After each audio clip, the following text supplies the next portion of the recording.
या ठिकाणी मी राजेश माने युट्यूबच्या बातमी.in न्यूज चॅनलवर आपल्या सर्वांचे स्वागत. मित्रांनो, संत तुकाराम महाराजांची पालखी आता संध्याकाळी यवतमध्ये मुक्कामाला येत आहे. आता आपण यवतमध्ये आलेलो आहोत आणि या ठिकाणी संत तुकाराम महाराजांची जी पालखी आहे ती या ठिकाणी येणार आहे. त्यांच्या स्वागतासाठी आता आपण या ठिकाणी उपस्थित आहोत. यवतमध्ये आता संत तुकाराम महाराजांचा नगारखाना जो आहे हा आलेला आहे आणि याच्या पाठोपाठच आता आपलं पालखी येणार आहे. नगरखान्याच्या यवतमध्ये पालखी आता दाखल होत आहे. पालखी सोहळा प्रमुख सगळे त्या ठिकाणी आलेले आहेत.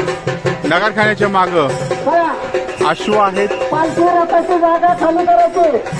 मेडिकल समोर कोणी उभं राहायचं नाही. पाठीमागे सर्व उभं राहायचं. पाठीमागे सरा.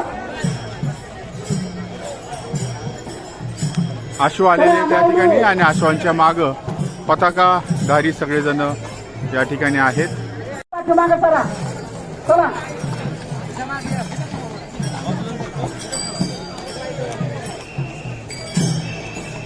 माऊली पुढे चालत राहायचंय.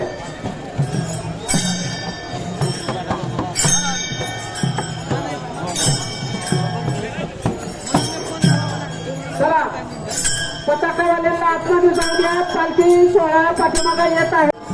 रस्त्यामध्ये कुणी गर्दी करू नका. चला पुढे चालायचंय.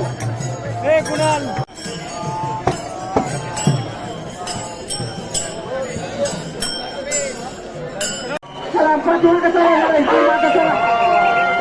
पाहुणा मागे या. त्यांना मागे घ्या. मागे घ्या.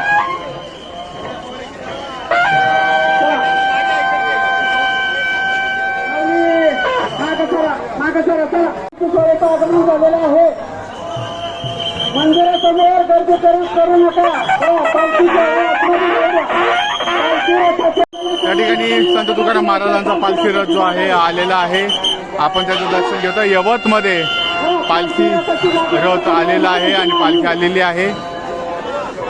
जगद्गुरु संत तुकाराम महाराज पालखी सोहळ्याचा यवत या ठिकाणी संगीत स्वागत करण्यात आलेलं आहे.